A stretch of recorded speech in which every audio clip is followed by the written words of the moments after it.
Yep.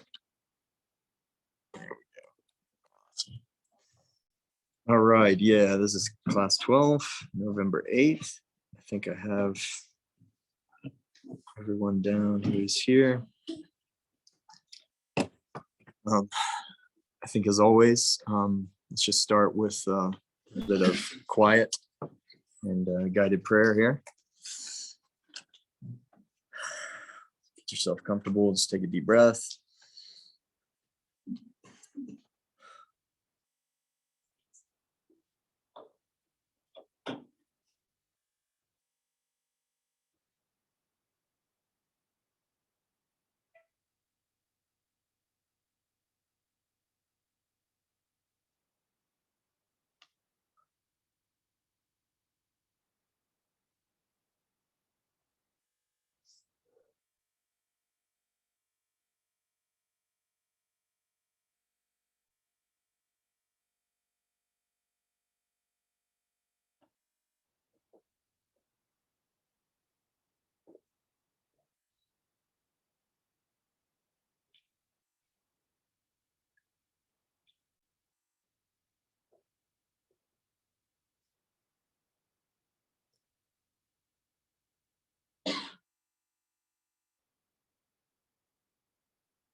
Holy Spirit, we thank you for the silence.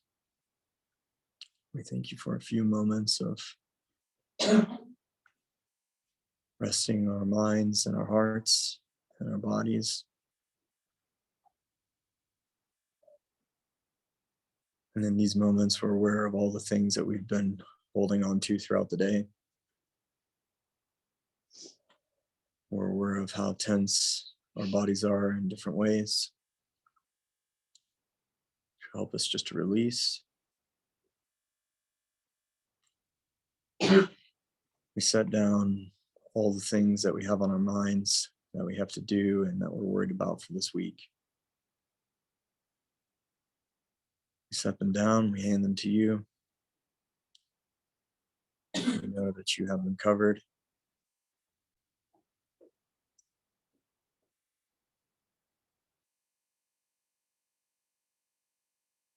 And we bring to mind some situation or some person who has been on our mind today.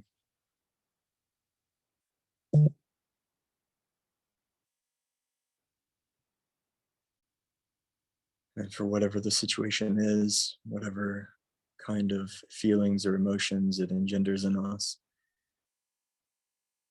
we know that you are right here, both next to us and within us. And we ask that you would help us to see that situation or that person differently.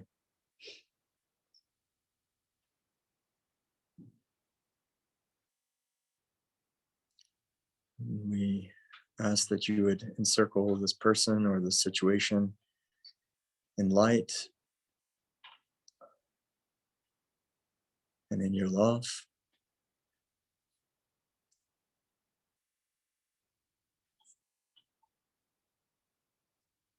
And we release the outcome, and we release whatever it is that we want to happen or whatever it is that we're frustrated about with it.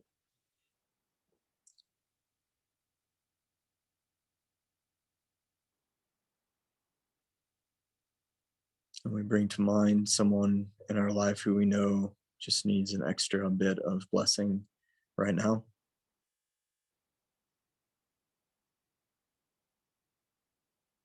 And as they come to mind, we see them right in front of us, and in whatever way is most helpful, we can tell them that they are loved, that God is always with them,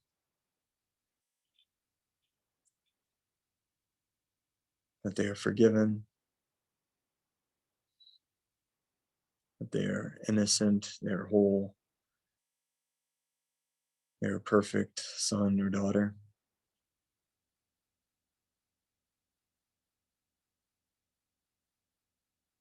So, Holy Spirit, we ask that you would allow those words of blessing in that light and that love that we extended to that person and to that situation. We trust you with that. And we ask that you would allow that to affect their heart and mind whenever is most appropriate for them. And we know that you'll do that. We ask that you would open our hearts and minds right now, so that as we read and as we discuss with one another, we know that there's something tonight that would be helpful for us to hear. Would you allow us to be open to hear it? Would you allow it to affect in our heart, in our mind, in a way that shifts us, if even slightly? And we say thank you, because we know you have already done this. And you do this in all the ways. We pray in Jesus' name. Amen. All right.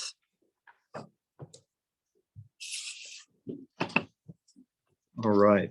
Well,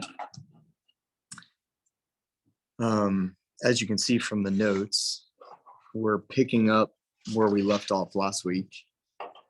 I really appreciated the conversation that we had last week, and I felt like not that the material is important enough, but that to continue that conversation, if even for our own repetition and our own awareness, would be helpful. It's always helpful for me.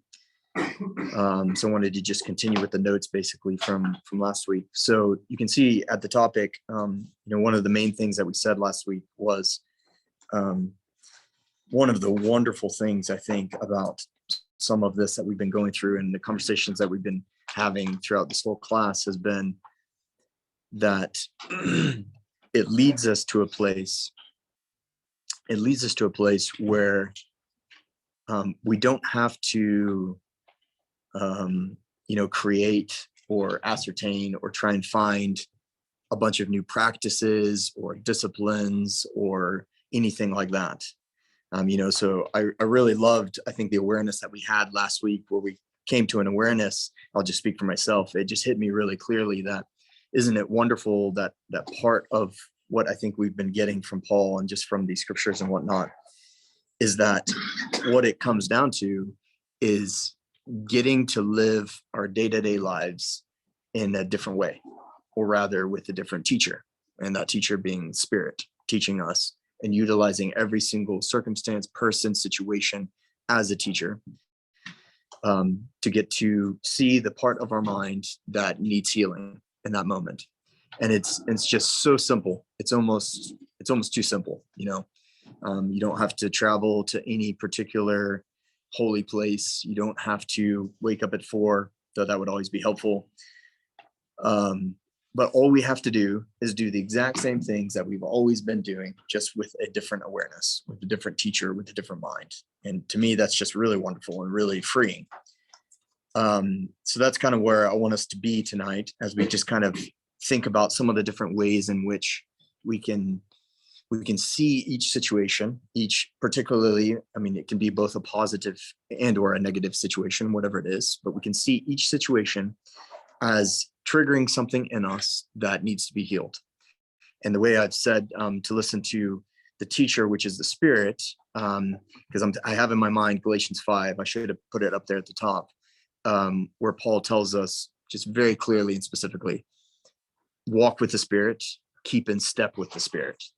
And I really love that image, because as we've been talking this whole time, whether you want to image that as, a guide right next to you, or as Paul has been telling us, the Spirit that is within you, either way, however you want to imagine it, the simple awareness that gives us is that Spirit is walking with you through your day, whatever it is that you're doing, in all of the simple, mundane meetings, tasks, whatever you have to do, for the express purpose of helping you to learn to live in alignment with that Spirit of Christ mind that is within you.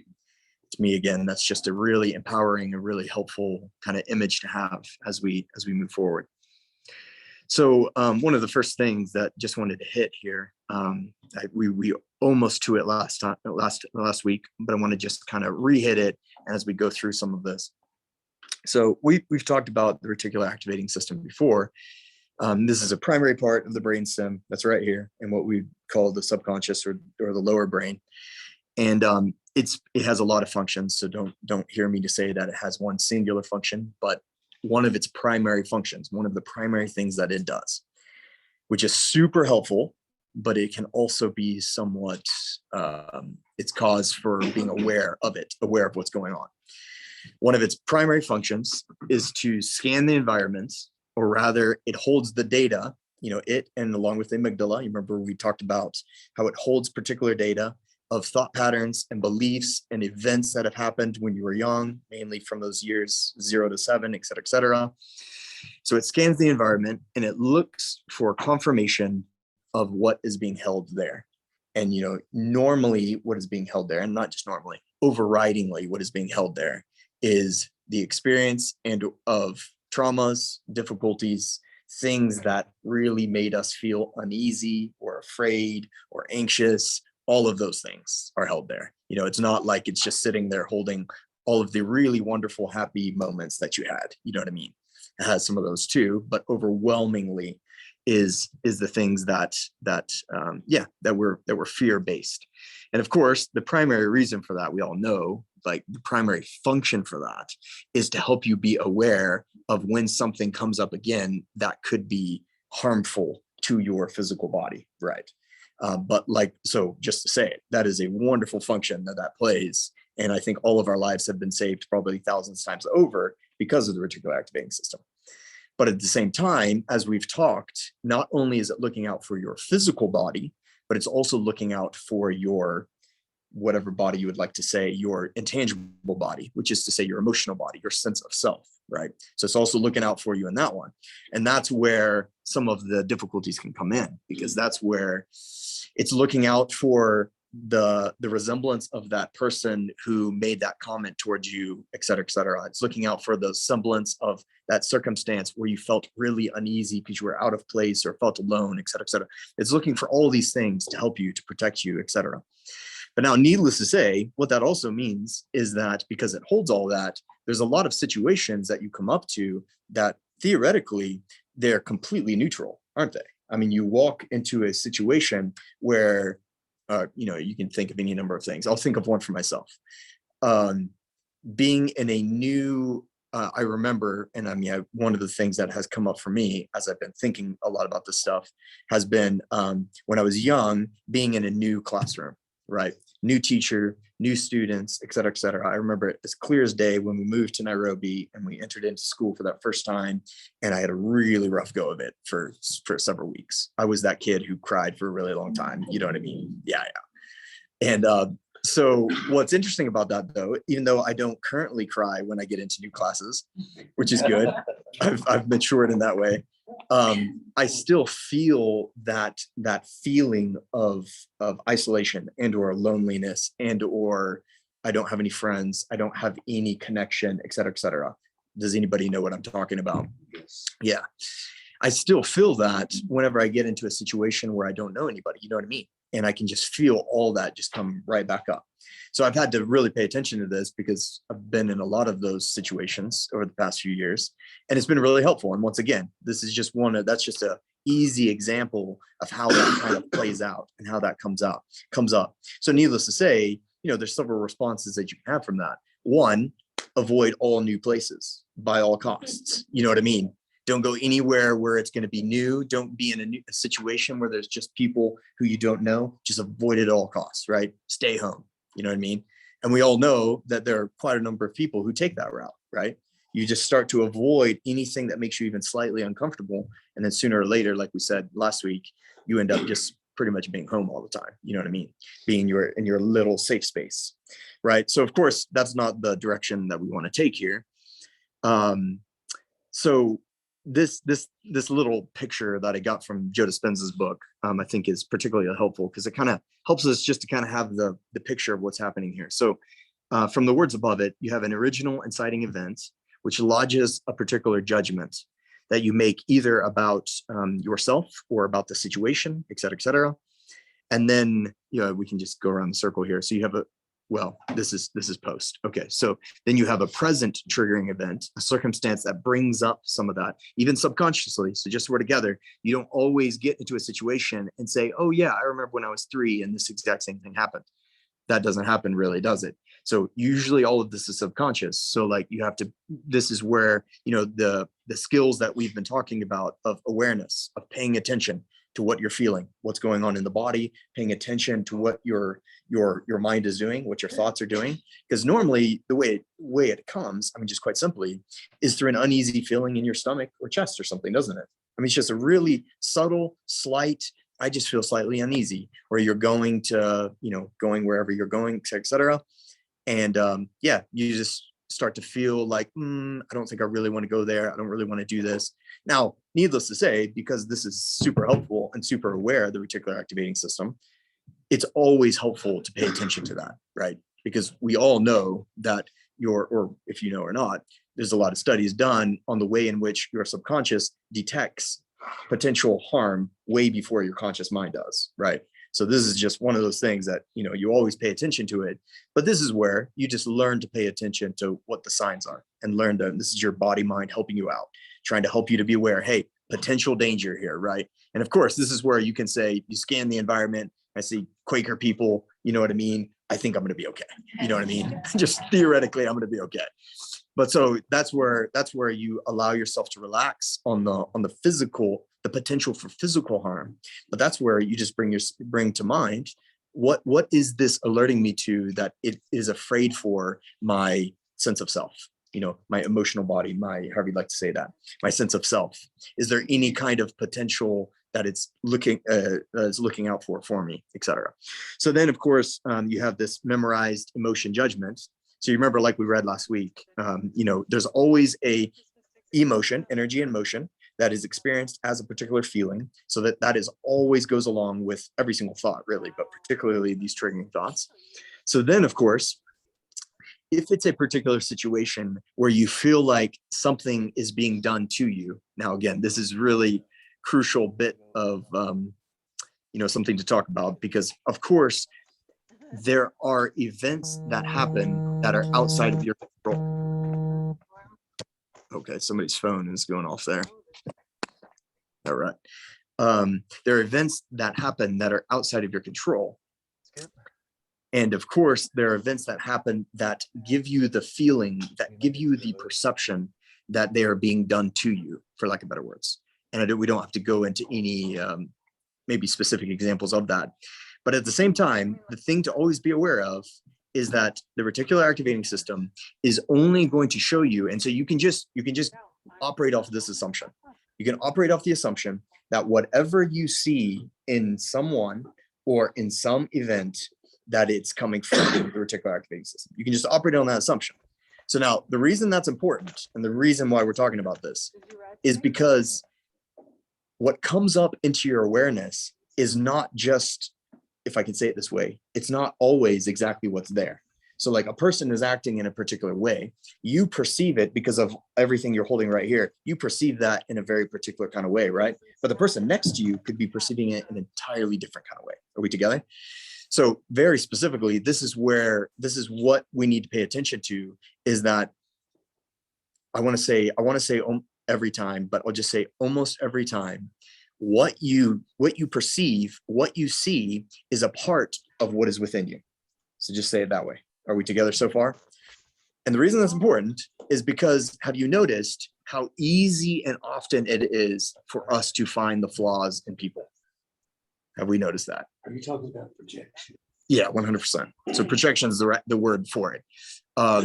So just sort of together, projection is the idea that you have something in your mind that you don't want to look at, and normally it's subconscious, right? Normally it's not in your conscious awareness, that you don't want to look at, that is either a part of you that you don't want to look at because you feel like it would allow you to feel some kind of shame or guilt or something like that, or it's something that you want to find in someone else in order to justify something in your. either way, you're protecting yourself, for lack of better words, right? So just the general helpful idea to kind of have as you pay attention to your observations about circumstances and about people is that almost every time, what you're seeing is very specifically because you have that inside you as well, right? So what I think, I think it's Kevin. Do you mind putting yours on mute? Sorry, Ryan. No problem. Thanks. Kevin. There's my red truck memory. That's great. So what was I saying there? Yeah, projection. Yeah. So bottom line, the reason why that's so helpful, the reason why just that as an idea is helpful to be aware of is because if you don't know that, then you really believe that what you're seeing in a situation or a person is like their problem, right? And that has nothing to do with me. I am just being the neutral observer of everything that's happening. And I can tell you that you have a big problem. You know what I mean? So we allow ourselves that ability and or that freedom to make judgments so freely, don't we? If you don't know this. But the moment you know this, then you say, oh, snap. If I'm seeing that in you, then what is that telling me about what I'm carrying around here? Are we together? So maybe I'll just pause there. Are we somewhat together, or any thoughts or questions or?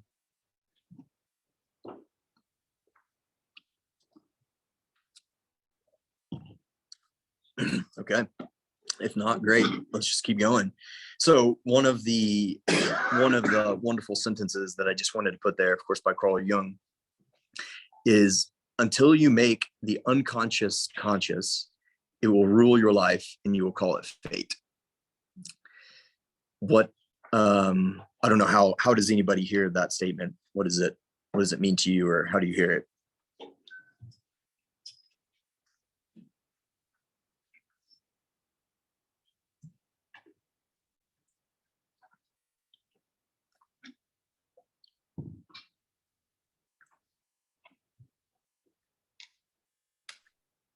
Okay, Ryan, since no one wants to jump in that pool, I'm sorry, Bob. Yeah. That's all right. The way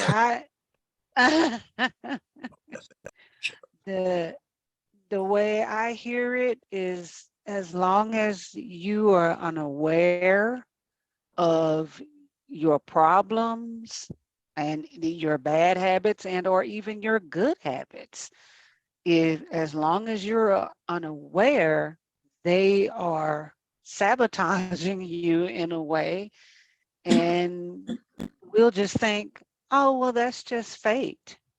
Or, I hear a lot of people say, oh, well, and well, I'm a Sagittarius, and that's why. Mhm. That's why I have such a bad temper, or I'm Italian, or stuff like that. Well, that's just the way I am.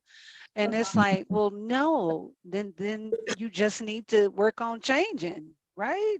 Mhm. So, but until that person sees that, you can talk all day long and it will do no good. So that's Mhm.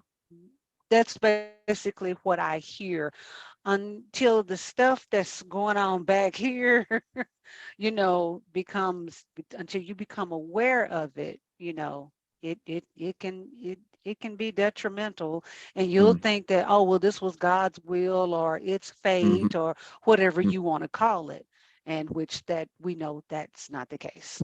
Mhm. Thanks, Chantel. That's all really well said. Appreciate it. Bob. Well, to take it at face value, I guess the way you judge other people, you're actually looking at yourself. Wow, well said. And I know, especially nowadays in politics, they say one side accuses the other side of doing something that they're already doing. Mm-hmm. But they're saying you're doing it. Mm-hmm. Actually, they're the ones doing it. So we won't get into politics tonight. Yeah, that's it. But that is a great statement. I really appreciate that. 100%. Our judgments towards someone is pointing out almost exactly what it is that is right back here or in here. that's super helpful just to hear and just for us to be aware of, because once again, it, you know, all of Jesus's statements of do not judge, you know, release all of those judgments that you have towards your brother, etc. Even, you know, Jesus is very simple but difficult words of, even when you say you fool to a brother, you have completely missed the boat, right? And that's, I think, a judgment is a simple way of doing that, isn't it? It's basically saying, man, you're a, whatever word you want to put there, you know, idiot, or whatever it is that we put there for those, for whichever person that we have in our life that's like that, or whichever politician. But 100%, what is helpful about that then is that it allows that person in your life, once again, to be a teacher to you, to be somebody who's mirroring right back to you what it is that you have here in your mind. Of course, Jesus has been telling us this whole time, change your mind, change your mind, change your mind, you know? So then we say, okay, how do I change my mind? How do I learn to do that? Well, just look at all the people around you and just pay attention to any judgment that you make towards them. And then there you go. There you have a lot of fodder to work with right there, you know? So again, it's just a helpful and way of thinking about. And of course, I say that, all that to say, of course, the Spirit working in you to be able to do that. Not saying you just go back to that by yourself. Did you have your hand up? Nope. All right. Awesome. Right. Well, yes. I was going to say it's so different from, like I would say to myself, just be a big girl, forgive and forget. You know, so a lifestyle of just, you know, I just need to forgive and forget and move on with my life, you know, as opposed to letting things rise and dealing with them. It's Yeah, that's really good. different. Thanks for And then your questions and your things about, you know, like, what is that saying to you? Yeah, And so, 100%. Thank and you then for saying. experiencing, trying to remember when that first occurred is really helpful. Thanks for that, Nancy. That's really good. Well, good. Yeah, let's get on to that, what Nancy was talking about right there. So right there to that paradox point is this is just one of the simple, both not just psychological ideas, but just simple ideas that turns out to be quite true. And it's what we read last week, you remember, in 2 Corinthians. But to say it simply here is, we give power to words, pictures, and bodily energies. And by that, this author is just saying, you know, these images and or these feelings, these thoughts, these memories that come up in you, we give power to them by turning our awareness away from them. We diminish their power by turning toward them and remaining aware of them until they fade naturally. So that's just one of those really interesting paradoxes that I think most people are not aware of.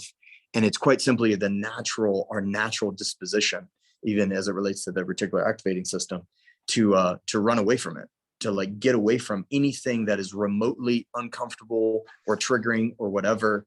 I mean, whether physically or just mentally, you get away from it, which mentally, just, you know, we all know, but mentally, the primary way we do that is we just push it down. You just repress it. I mean, that's the word to use by way of, I don't want to deal with that. I don't want to look at that. There is an emotion there. There's a feeling there, but I don't want to explore it. I don't want to look at it. There's something in it that makes me uncomfortable or afraid. So I'm just going to shove it right down, right? I'll deal with it later, or probably I'll never deal with it, right? And I think we all know by now as well that emotion, energy and motion, as in like an emotion that arises that is pushed down, it doesn't go anywhere. It stays there until processed. I think we know that by now as well. I've noted that book, The Body Keeps the Score, in which they've done a ton of research on this, just to show that this is a primary cause of all of the ailments and pain that we experience in our bodies, right? It's emotion that is shoved into particular parts of the body, and particular feelings and or emotions get shoved into particular parts. And this is part of the cause of a lot of our ailments. I mean, they've done a very large and interesting study on the energetics around the heart for those who have heart attacks.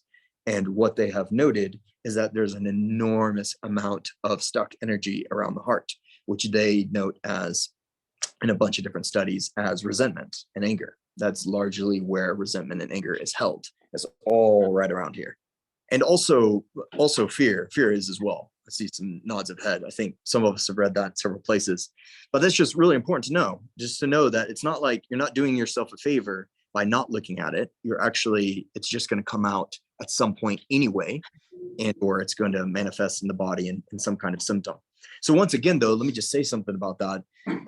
Not that every single ailment we have is caused by this.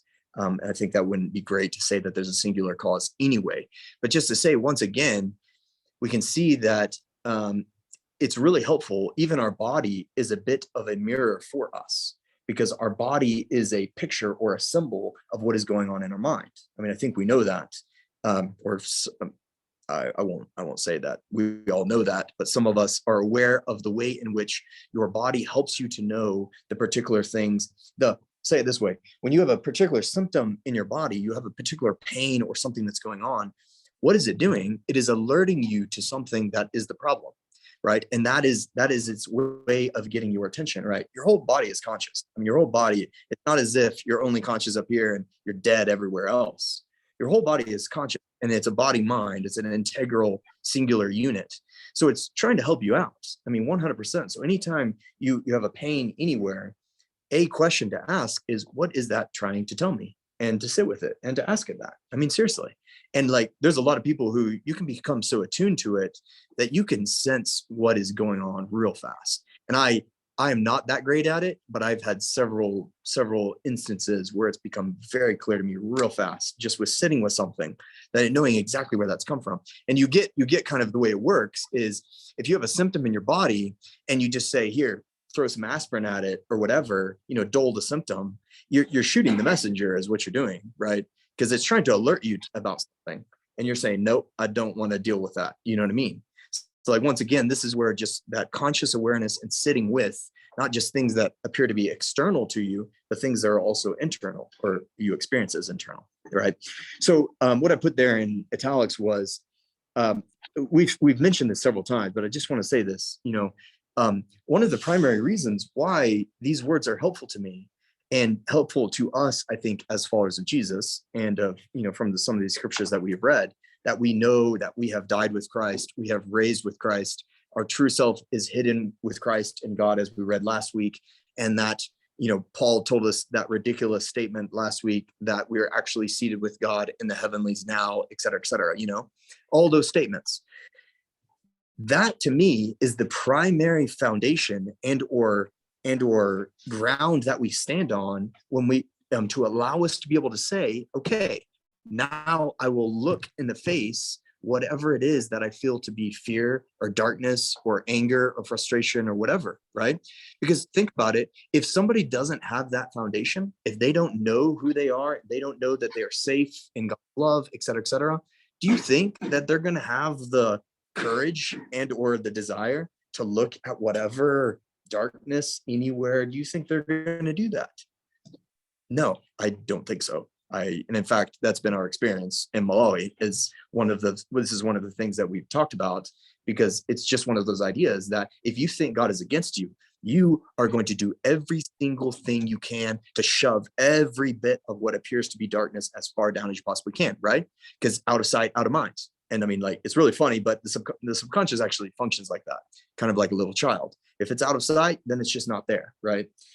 But you see why, and so you see the reversal. The moment that you know that God is on your side, and or that this has been forgiven and released anyway, objectively speaking, the moment you know that, it frees you up completely to be willing to look at whatever this is, whatever it is that comes up. And in fact, like we said last week, it actually becomes in a way a game, and in a way a game that is a healing game, right? So we can even just kind of shift the narrative on it. Unlike the lesson that David walked us through on the on Simon and the woman. You remember part of the awareness that we got out of that was it's almost like Jesus in a lot of different ways gives us the freedom to mess up. You remember, I think we all remember David saying that. That stuck with me, and it sticks with me as I think about this as well, because it's almost like we've been given such freedom, not not just to go and make mistakes, but such freedom that you don't have to feel so tied down by mistakes that you've made, or mistakes that you make today, or mistakes that we'll probably make tomorrow, etc. You know, part of the freeing, the whole freeing good news that we have is that we can freely now, because of the firm foundation that we stand upon, we can freely, and with a little bit of even if you want to say gladness, look at our mistakes. And we can do that because we know that they don't have a lasting, if I can say it this way, a lasting mark against you, right? Love keeps no record of wrongs. What a beautiful statement that is, right? But once again, my experience is, if I'm with particularly Christians who are not at all convinced that God loves them in any single way, and you ask them to pay attention to any kind of sin or difficulty that they're experiencing, absolutely not. 100% not. We have trained our minds to not look at any of that, right? Because the moment that I'm aware of that bit within me, etc., is the moment that I feel once again, or I'm triggered once again to feel that, yep, for sure God's against me. For sure, there's no way that God is going to love me, etc. You know what I mean? So anyway, what my experience of this has been, that this is so freeing, like psychologically speaking, or however you'd like to say it. The awareness of the firm foundation that we stand upon. So let me pause there. I put Romans 8 there because, once again, to me, that's just one of the most freeing scriptures I think that there is. And I read it as often as I can, because that just helps me to say, you could even just replace one of those words in there, because you get the feeling from Paul that he's trying to think of everything. He's trying to think of all the big things that he knows we would be afraid of, but just put in there heights nor depths, maybe depths within yourself, neither heights within yourself or depths within yourself, nor anything else in all of creation will be able to separate you from the love of God that is in Christ Jesus our Lord. That's just a fantastic passage, isn't it? So again, it's just the reminder of being willing to look at our so-called failures and our so-called mess ups as actually gifts, that heal our mind. It's not almost like it is. Spirit has taken what, if we want to say, the Hasatan or the darkness, what they had intended for ill for us, Spirit has turned it on its head and used it for healing for us. It's just a really beautiful picture that we have. Let me pause there. Is there any comments or thoughts on any of that? I tried to memorize that scripture so many times in my life, and I cannot get the order right. That's all right. That's a message, but not the Yeah. order. Well, the message is what's important. So that's great. Yeah. Any other comments or thoughts here? Yeah, I've got a comment. Yeah. Do you mind passing the light? Wait,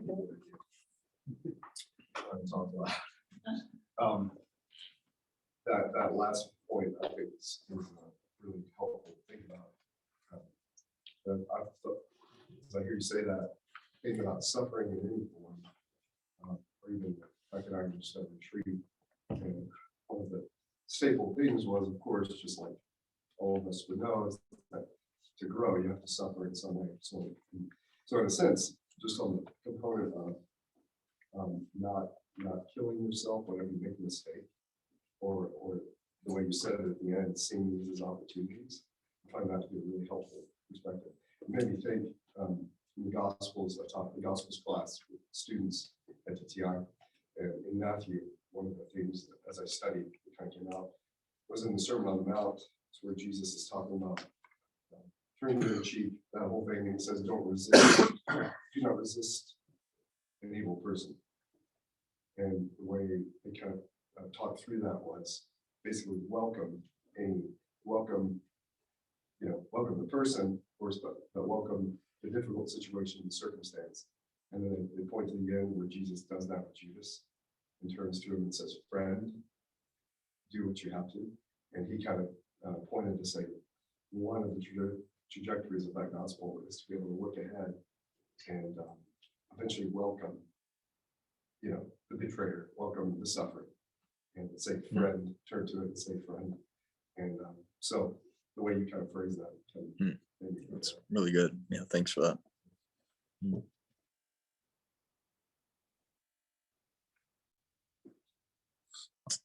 That's really good. Thanks. Is there any other comments or thoughts here?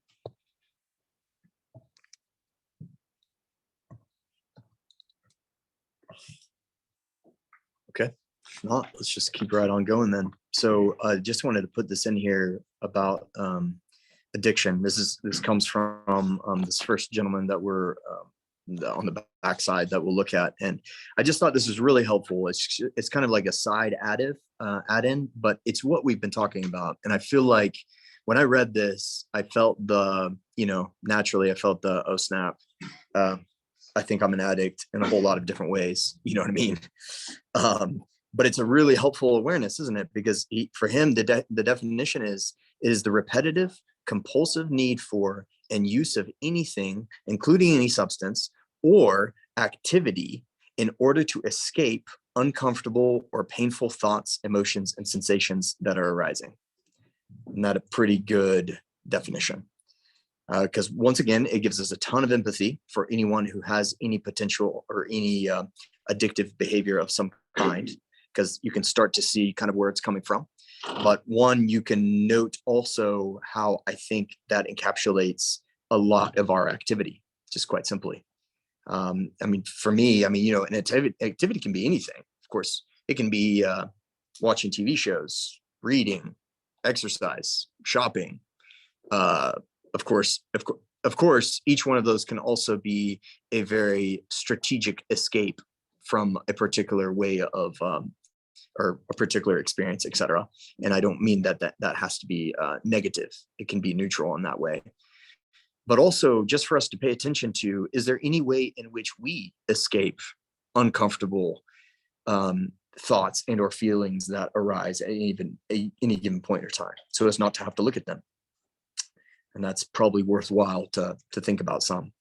If you're free from all of that, then well done. So in that sense, I'm sorry. I said, you'll lie about other stuff too. Yeah, that's it.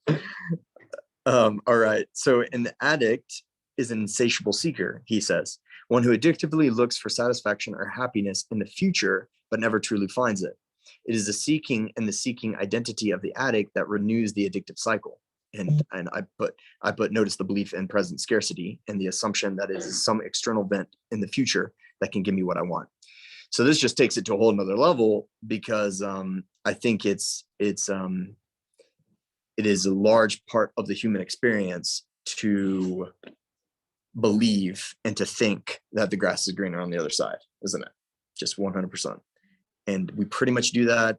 I think we do that in so many different ways. I've been paying attention recently to, well, not just the ways in which I do that, but talking with college students, it's just so clear. I mean, respectfully, with college students, no matter how mature or whatnot they are, it is just that part of life, and it's no problem, that part of the experience of life where it's like, when I get here, things will be good, right? And then what's really hilarious for some of us who have had some of these experiences, and then you realize that that's a load of baloney, you know what I mean? But you can see it when somebody says it, but then you pay attention once again. I noticed this, just like I said right here. I noticed myself judging several college students. I'm with college students a lot because of the recruiting stuff. And I noticed myself judging several college students, like, plans for their lives, because it always includes a whole set and series of things. And, every time it's just like, oh dear God, that is not going to go the way you think it's going to go. You know what I mean? And, but not to crush their bubble. But just every single time I hear that, of course, like we just said, it brings it to my awareness, because I'm hearing this the way that I'm hearing it. $10 says I'm doing that in my life somewhere, right? And then I pay attention to where I'm doing in my life. And yeah, even though I have taught myself over and over and over and over again that is one of the surest ways of making sure that you are never in a state of peace or happiness or joy, to always be pushing it, projecting it out into the future with some event or some experience or some whatever. Even though I know consciously that is one of the most illogical things to do, I still find myself doing it, right? It's a habit. It's an addictive kind of habit. This is where we're going here with one of these practices is going to help us work against this. I will pause there. Any thoughts on that? Well, I was gonna share something that a professor told me years ago that I think taps into what you're saying. It's always helped me, especially when we were doing therapy with people, is that we would always understand that a person's solution or problem is always a solution. Oh, wow. And we always get fixed on the problem without realizing that the problem itself is a solution. And if we can come up with what the problem solves, then we're getting deeper into the nature of a person. The flip side of that is that the solution is always a problem. Hmm. And we come up with solutions for all kinds of things, which become problems because we put our faith in this cycle, this chaotic cycle. And I was thinking that when you become aware of that, there's no escape from that. The moment you realize that whatever it is you're struggling with is solving something that you don't want to struggle with. And so your solution is your problem, and it goes round and round and round. I think the answer that Jesus sort of gives us is the challenge to embrace the chaos Hmm. of being human and the chaos of transformation. Hmm. And when Jesus said, if you're going to follow me, here's the bottom line. And we spiritualize these words, but I think what you're trying to do is to humanize them. And that is, we have to die daily. Hmm. And the process of looking at what we refuse to look at is a way of dying to our solutions and dying even to our problems and embracing the chaos of change. Mm. And then saying, Jesus, you're going to have to be in control because obviously I am really screwed up. Man, He is in control. And we have hope in that. man. Wow. Thanks for that. That's so well said. Really appreciate that. Whew, that made it even more complicated, difficult than it was. Thanks. Oh dear. No, I mean, not complicated is not the word. It made it even clearer in the mind. You're right. Both the dying daily and the good news that we have, like you said, that the Spirit is not only within us, but with us, or however you'd like to say that. And that is, if you can say it that way, that is part of the comfort, the comforterness of the Spirit, is to help us to learn to face whatever it is that we're facing without anxiety and without fear, without worry. And not only that, to be able to flip it, to see it in a different way, in a way in which can be healing. Man, that's beautiful.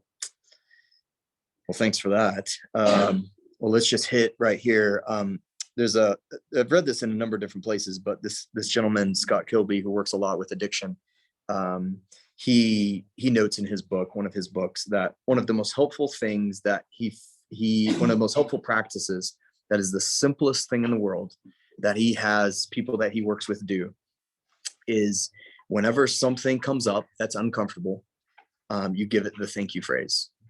And I've been working with that thank you phrase because it's really odd what it does. And I don't quite know fully what it does, but it's really odd. Give an example, please. Yeah, sure. So I'm trying to think of just a recent one. Oh, wow. Yeah, there we go. Yeah, that was very recent, actually. Yeah. Yeah, I mean, so anything, so say traffic. Okay, so yeah, this happened to be the other day as well.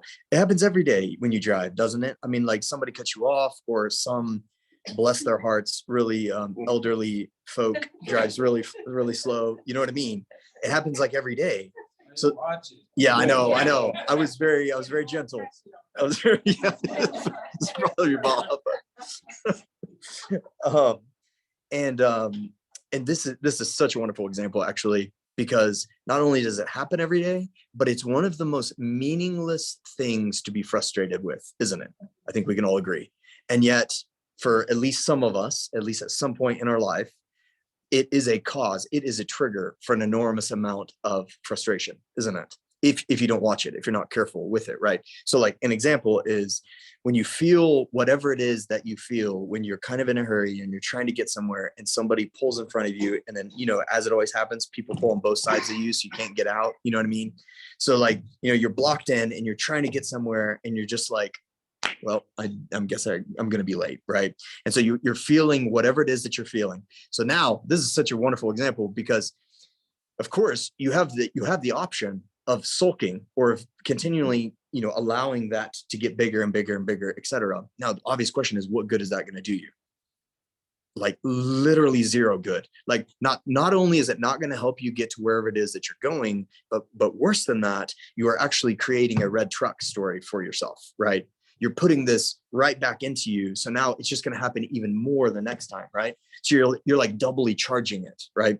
So now when you start to feel any of that, whatever it is that you feel, I'm trying to put myself in it to feel, I think I just feel a general like hotness, warmness, like tense in my chest, etc. Anger is the word. And instead of as you notice that, rather than trying to say, oh, I'm a Christian, I shouldn't be getting angry about this, I'm just gonna, everything's fine, you know what I mean? And you just try and push it out of your mind. Okay, instead of doing that, and instead of going the other direction, which is full blown, I have the right to be angry with this person because they're the worst, whatever, you know what I mean? There's this middle road, and it's notice it, and then before you do anything, just thank it. Say, thank you for arising. I love you. Feel free to stay as long as you'd like. Yeah, it's really painful to say it. It really is. It's as painful as that feels to say that. And but the weird thing that happens is that it both shifts you and disarms whatever it is that was doing, right? Almost just like that, just as quick as you allow yourself to be able to say that. To say stay as long as you like to this feeling that you're being really frustrated with, it's like we have in scripture, it's heaping burning, it's being kind to the enemy, which feels like heaping burning coals, etc. It is going the extra mile, which again, it just completely turns the table on whatever's happening there. I think probably another way to say it is, rather than resisting, we know resisting just creates more of a reality of the thing that you're resisting, and it gets bigger and bigger and bigger. So rather, what you resist persists. So rather than resisting, you just welcome it. And like Ben just said, you just welcome it. You say, you're welcome. You can be here as long as you like. Well, if the moment that you do that is the moment that it no longer has anything for you, it just dissipates. And I won't say like that, but it dissipates pretty quick. Because it no longer has anything for you, because there really is a sense, and you can feel it and experience it. There's a sense in which you are holding that in place. Like your angst and or your charge is holding that thing in place. And in fact, making it get bigger and bigger, et cetera. So the moment you just completely disarm and you just say, yeah, sure, no problem. You know what I mean? It's like it has nowhere to go, but just release and dissolve. It's really interesting. Yeah. Anyway, that just being like experience. So experience I had the other day was finances. Finances is a wonderful way, isn't it? To, for some of us at least, to heal our minds.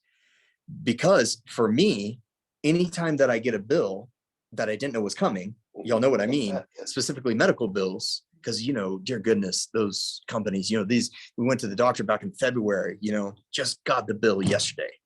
Like, oh my goodness, I completely forgot that existed. And the bill was as big as any bill, normally is, and did not budget for it, you get what I'm saying? So that just yeah, exactly. Yeah. I had sold all the girls' stuff, and so all of that, I mean, just the moment that you open that and you see it, I mean, I don't know what it's like for you, but I just feel all of that come right up of, oh my goodness, not going to be able to pay this, not going to be able to have enough this month, et cetera, et cetera, et cetera. Just the narratives start going. Man, I sat with this, and for that one, for me, it took a lot longer. And I mean, just that is one of those that I think I chip away at slowly, because that one seems to have been something that I've charged for a long time, et cetera, et cetera. But in that moment, for that day, as long as I had that there and I was thinking about it, thank you for showing me what I evidently have loads of resistance to. I love you. You're welcome to stay as long as you like. Just the moment that you allow yourself to receive whatever that is, that had intended in a way to be the thing to really mess up your day. And now just by those simple words and that simple posture towards it, of disarming it of any power that it can have towards ruining your day. And it's really amazing because like one of the things that come in my mind is what we'll get to in a second is Paul saying, I've learned to be content in any and every situation, right? It simply put, because I know the foundation that I stand upon, and because I know that there's nothing in truth that can hurt me or harm me, there's nothing that I need to be afraid of. And so there's nothing that needs to ruin or take away my peace. There's nothing that needs to ruin my day. You know what I mean? Now, I mean, that's way easier said than done. And I'm not saying I've mastered it in any way, but the more that I've noticed, the more that I have that in my mind and the more that I start my day, like this second exercise that we'll get to, the more that you start your day with this awareness, the more that you notice when things come that are triggering, that you are quicker to be able to say that I am not going to give that the power to take away my peace. I am going to choose peace over this potentiality of whatever. And of course, I mean, like we're together on, sure, the bill is going to have an effect. It's going to have an actual consequence to the budget, to the, you know, I'm going to have to pay it, etc. But at the same time, all the narratives that were going on in my head, they enlarged it.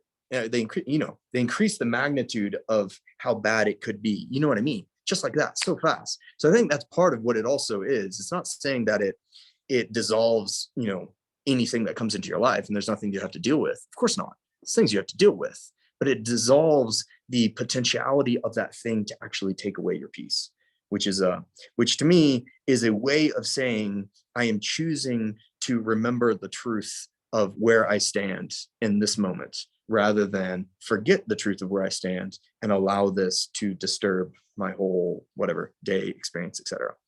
Anyway, those are just examples. Is that helpful at all? Yeah, cool. Any before we keep going here, any comments or thoughts? Okay. I don't, Oh, no, go ahead. I have a thought. I don't have the end of the thought. No, that's great. Yeah, we don't either. But it strikes me that this, the thank you phrase, it's a place where, yeah, I think a lot of people view themselves either as like, you know, not religious or secular or whatever, but it's a place where all of the world overlaps because we see people all the time and we use the term cursing, you know, sometimes even saying, you know, GD, you know, and it's common, and they're cursing traffic or cursing the bill or whatever. Yeah. And so it's this weird way that the world sort of reflects the spiritual reality, even if they say, I don't believe in God at all. Yeah. Then why are you cursing? You know, what are you doing? Yeah. So it's just kind of by your resistance, you're proving, you know, the reality of it. But another thing I thought I had was from Colossians. I just read this verse. It's Colossians 2:13, starting 13 says, and you were dead in your trespasses and the uncircumcision of your flesh. God made alive together with him, having forgiven us all our trespasses by canceling the record of debt that stood against us with its legal demands. As he set aside, nailing it to the cross, he disarmed the rulers and authorities and put them to open shame by triumphing over them in him. And N.T. Wright talks about what Jesus did on the cross was essentially basically letting Satan punch himself out. I mean, basically punch until his arm are hanging limp. And you kind of see that because of Christ, these things don't affect us the same way. Even though, I mean, you still have to bill and you know, if you're in traffic, you still going to be late. But there's just a sense of the power to condemn, the power to destroy us has been overcome by Jesus on the cross. Wow, that's well said. Thanks for that scripture. Isn't that what Jesus is getting at? He says, if they compel you to go with them 1 mile, go with them 2. And I heard somebody once say, you know, if you go with them 2, what do you suppose you'll talk about during the 2nd mile? You know, the 1st mile you're cursing. You're saying, I can't believe this guy can make me do this. But if you go an extra mile, all of a sudden you're in control. And the conversation with this Roman soldier is like, so how come you go on 2 miles? Yeah, it's an interesting question, isn't it? And all of a sudden the power to compel you is gone because you're voluntarily going into this rather than resisting it. Man, that's really powerful. Yep, thanks for that. Man. That's good. Any other thoughts there? I've just always said what it says in the Bible, get thee behind me, Satan. Get out of here. Leave me alone. I thought that was me. novel.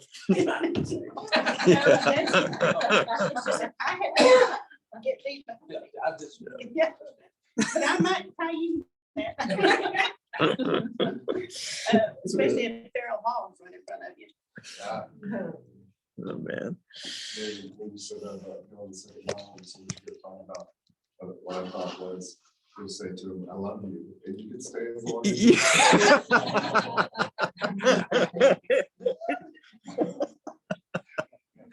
That's great. Yeah, that would be a hilarious turn of events. Oh man, that's great. Great stuff. Well, here, let's get to these two practices here before we run out of time. So these aren't anything like that you need to do, etc. I just put them here because this first one is by Scott Kilby, the guy I was talking about who works with addicts primarily. And he uses this as just a really simple way to help people to kind of remember, and you become so used to it that you can just do it really fast. You know what I mean?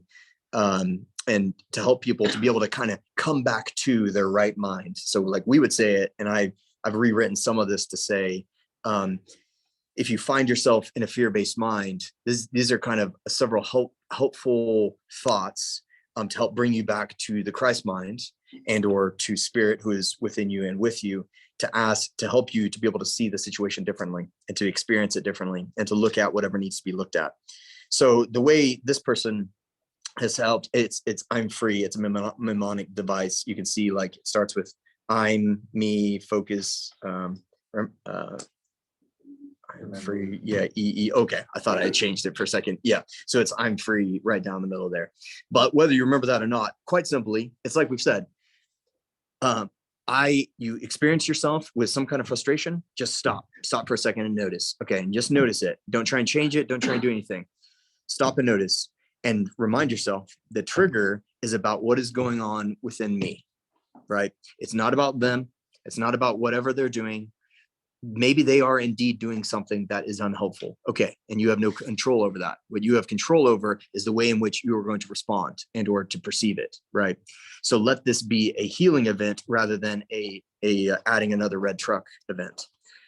So the trigger is about what is going on within me. So really quick right there, it shifts all of your attention from they are the problem to I think there could be a problem within myself, right? So it turns all of your focus right back towards yourself. And then it has you ask the question. So if this is about me, this trigger has hit upon something that is some hiding thought or belief within me.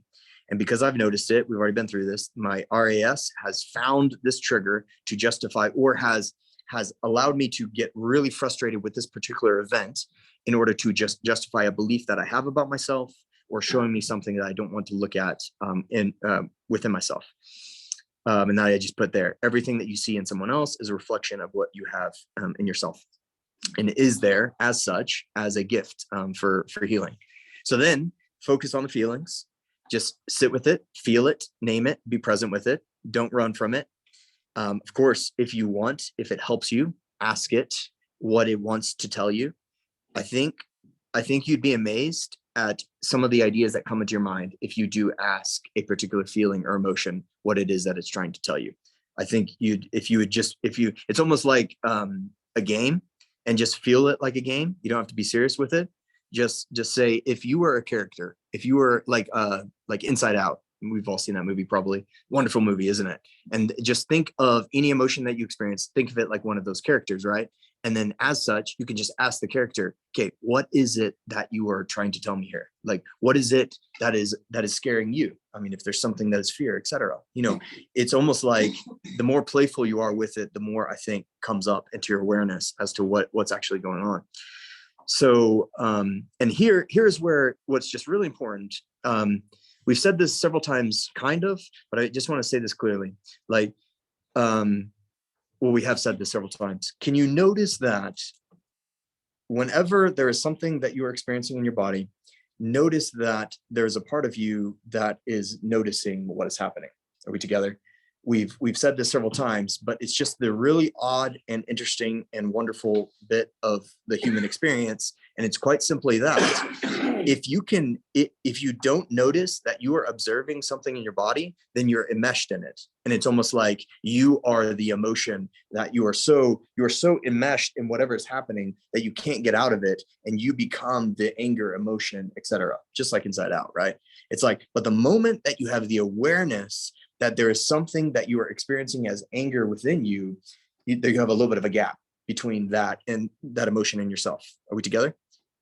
Kind of? Yeah. So what's really interesting about that is that the moment that you notice it, you're already way ahead of the game.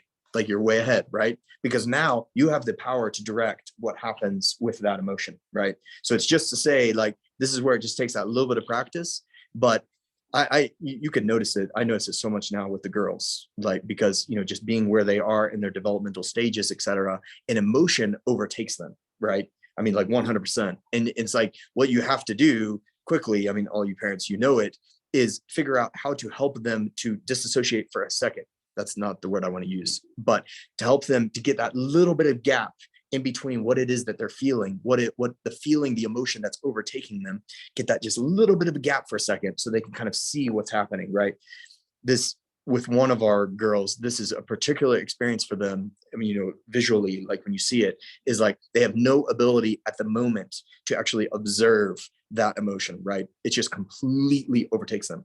What I've found interesting is that there's quite a number of adults that have not learned to observe whatever it is that they're experiencing, and the emotion just completely overtakes, doesn't it? I think we have experienced the person yelling, the gentleman yelling at the football game, who, dear God, they cannot for the life of them get outside of that emotion of anger, right?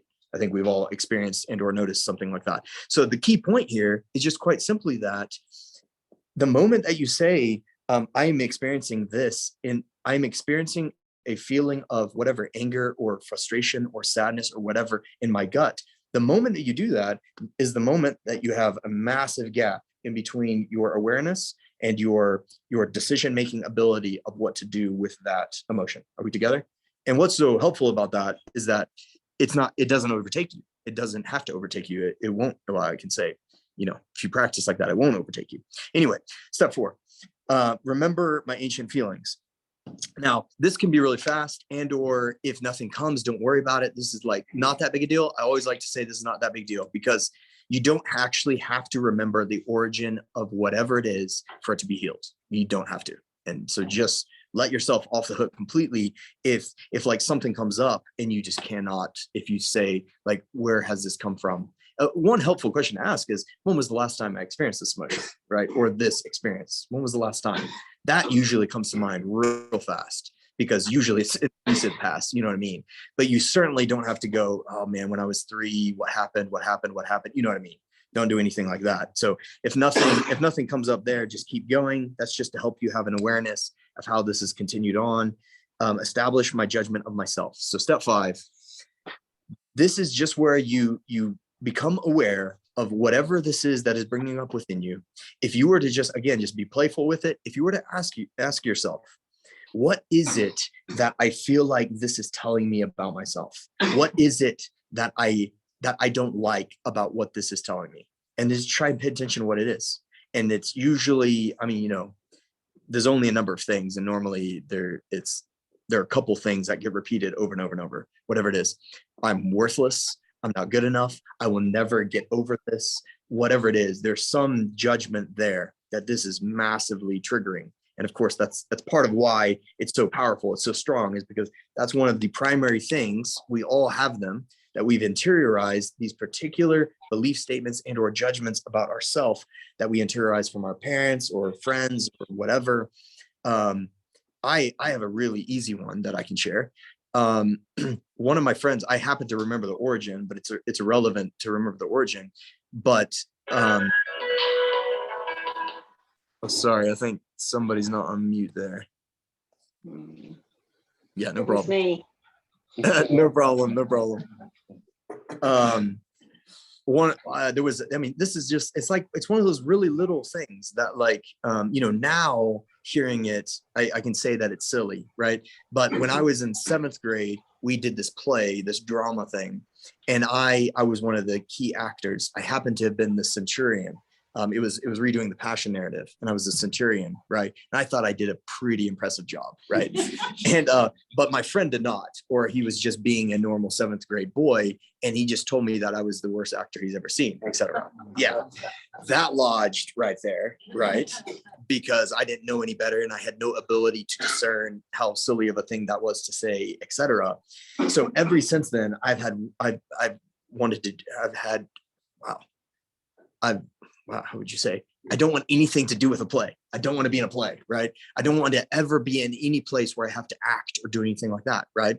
Of course, as I've gotten older, like, I have to do little plays with the girls and things like that. And I've noticed that even just with these little, silly little plays that we do with the girls, that comes right back up, right? And it's like, 1, I was an awesome actor. 2, it doesn't matter anyway. 3, like, just doing it with the girls and such, it's like, it just doesn't matter, but it's still there and it still comes up, right? So I've just noticed that one recently, and of course, it was a funny one to come up because it's one of those funny ones that you can say, that's ridiculous. I can look at that in face and release that completely.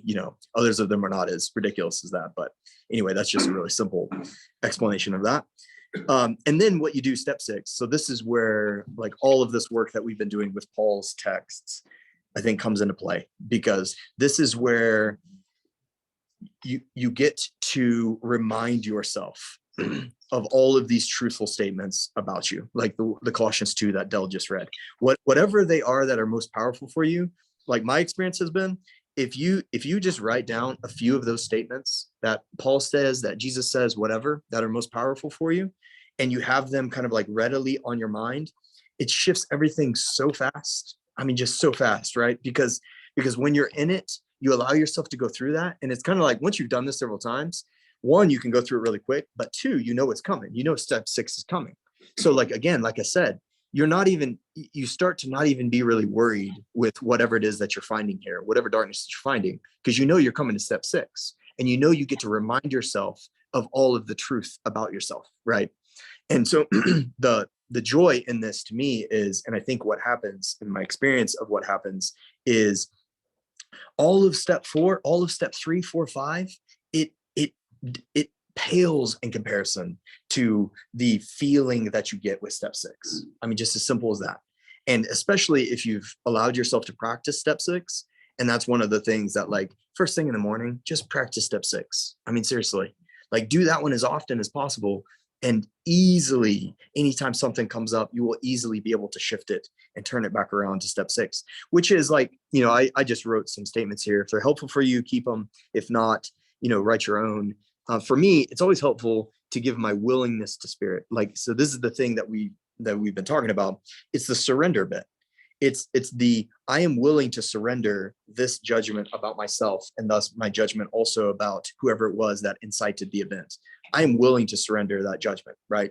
That's really crucial little step though, isn't it? Because if you're not willing to surrender it, then you're just holding on to it, and you're not going to let step 6 do anything for you at all, right? So our willingness to give up our judgments is what that is.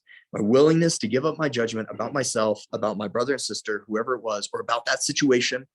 I'm willing. So that's to me, like, that's just the first step by way of like saying, Holy Spirit, I am willing. I recognize that this judgment that I have is silly and it's false, and I'm willing to give it up. And then it's extending forgiveness to yourself. And I think, to me, this is a helpful step. If it's not helpful to you, you can release it. But I allow myself to receive the forgiveness, like the passage that Del read there, of reminding myself that this effort that I had just made by way of a judgment, by way of trying to condemn someone else, right? I forgive myself for trying to condemn someone else, right? Because of course, who condemns people? The Hasatan, the Satan.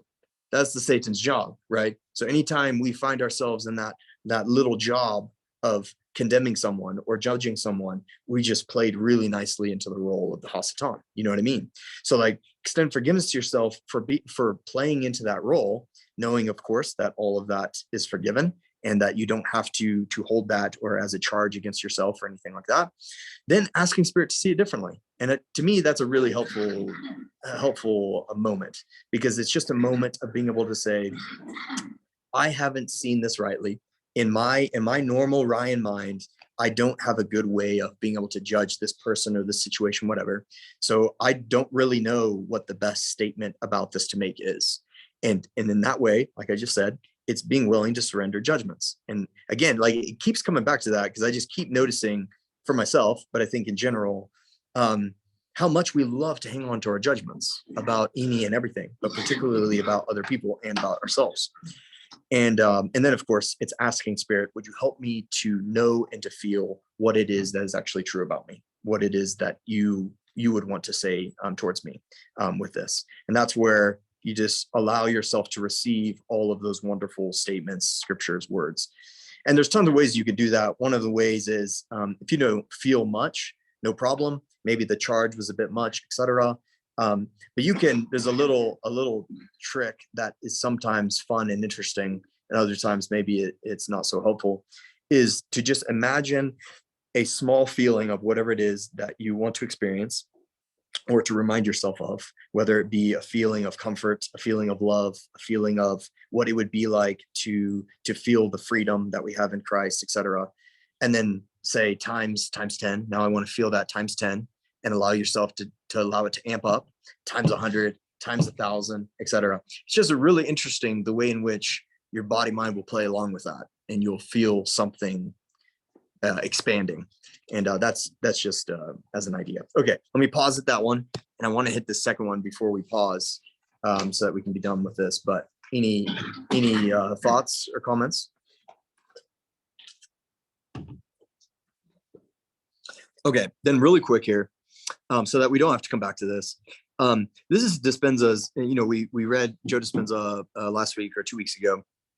And this is one of Dispenza's methods, processes for actually shifting your mind kind of pre-problem.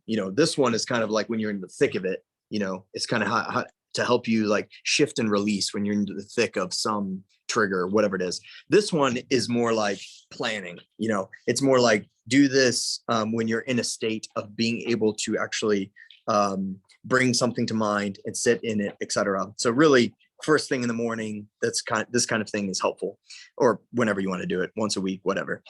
So let me just read it though really quick, because it's really interesting to me. When I read this, I just read Paul on every single sentence. And I think that's why this is really stuck with me, is because it just sounds like if Paul was a scientist, I think this is what Paul would sound like, right?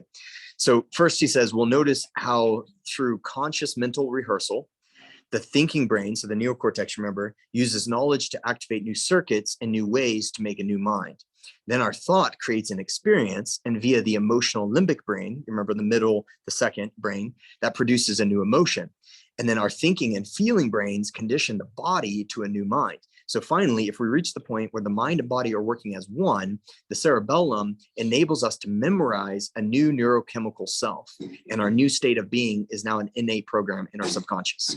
Okay, like I think we're together on what all that said, but just the basic of it is, that's so interesting, is to say, you remember how Paul says, put on thoughts from above, right? Take off those thoughts from the sarkic self, from the earthly thoughts, put on thoughts from above, right? He tells us that so many times, put on the Christ mind, et cetera, et cetera.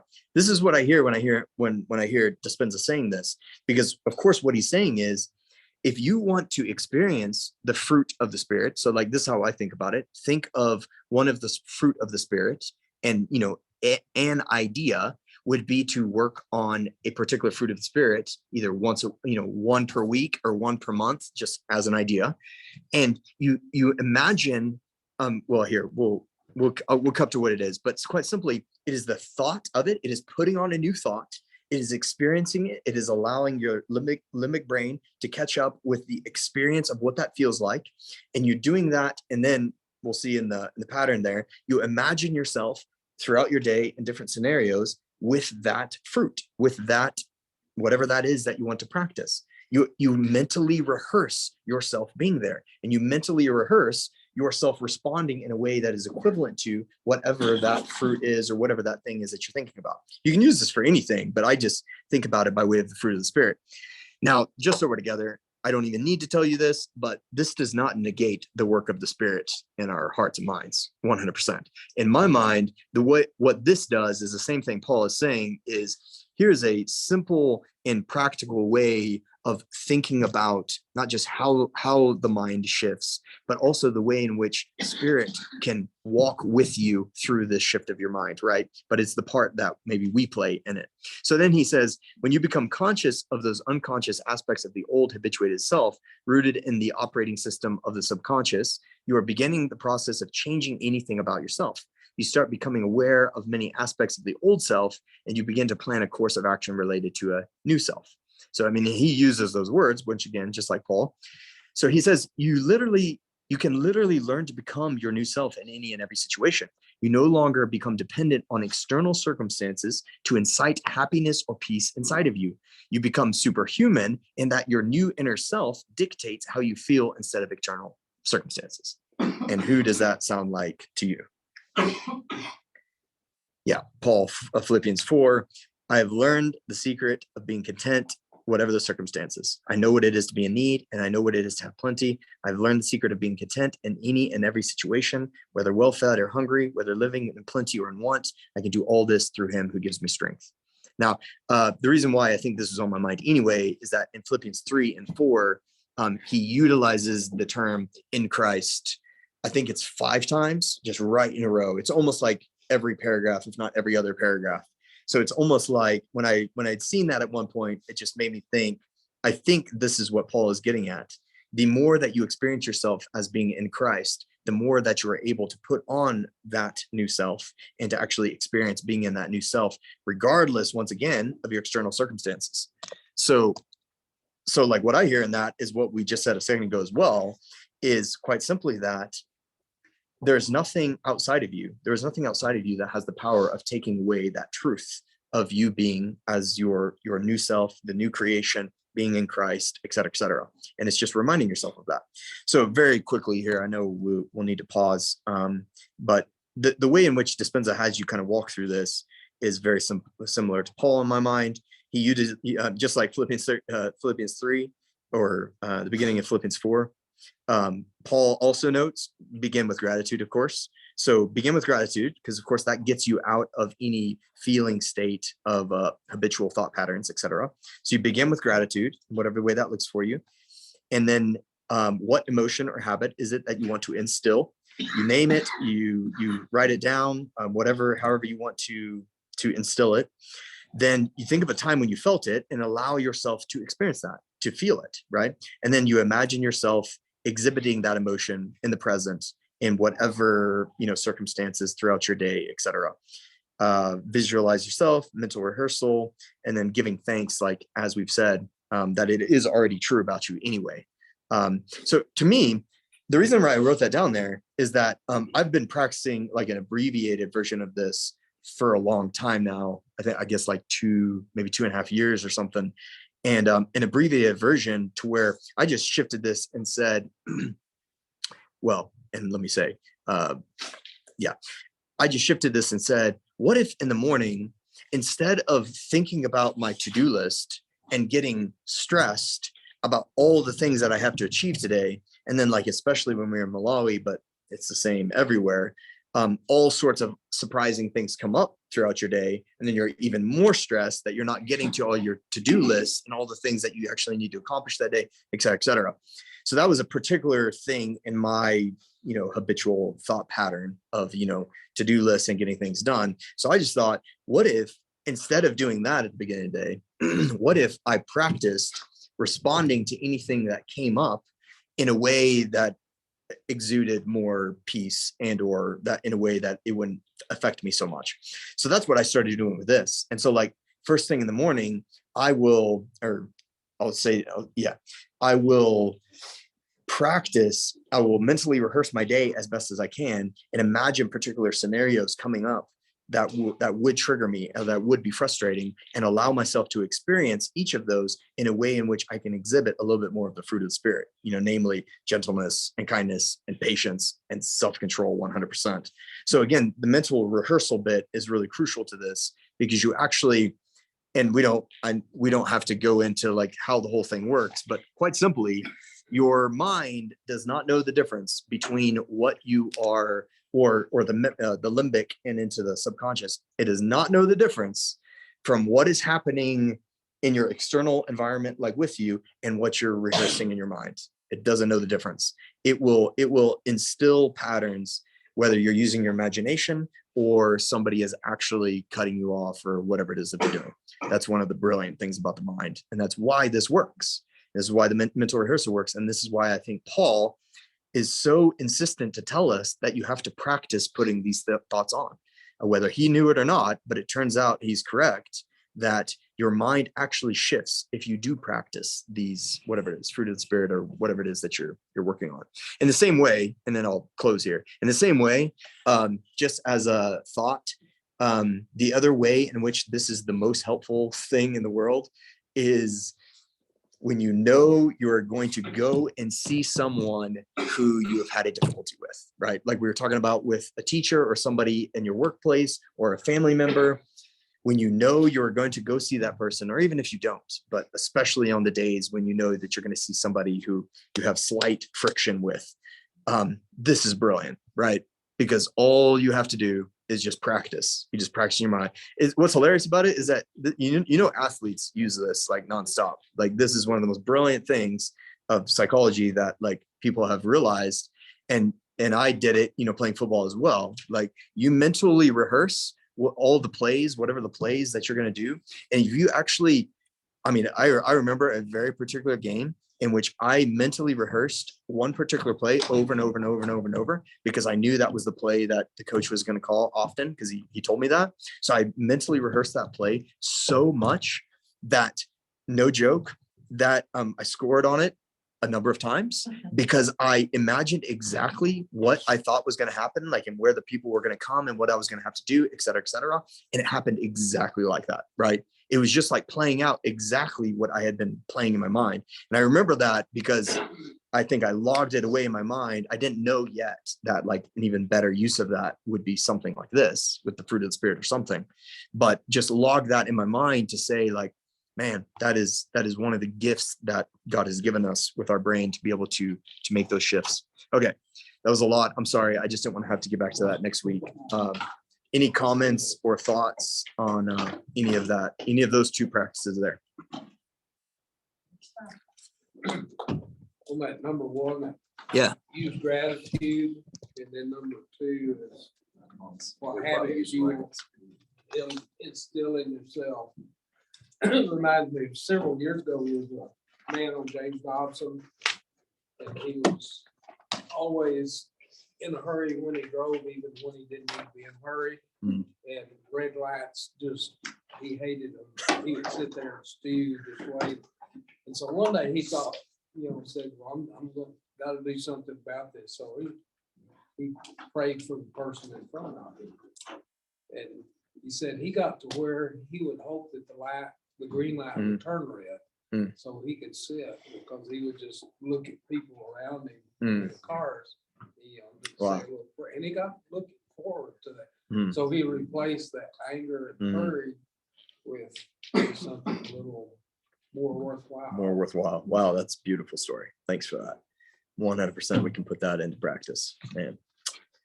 Thanks for that. Any other comments or thoughts or? So a one-word summary of today was practice. Practice. Yeah, that's probably good. Or in Paul's words, put on the Christ mind, or put on thoughts from above. Yeah, 100%. Man. But practice is a good word. Any other comments or thoughts before we close?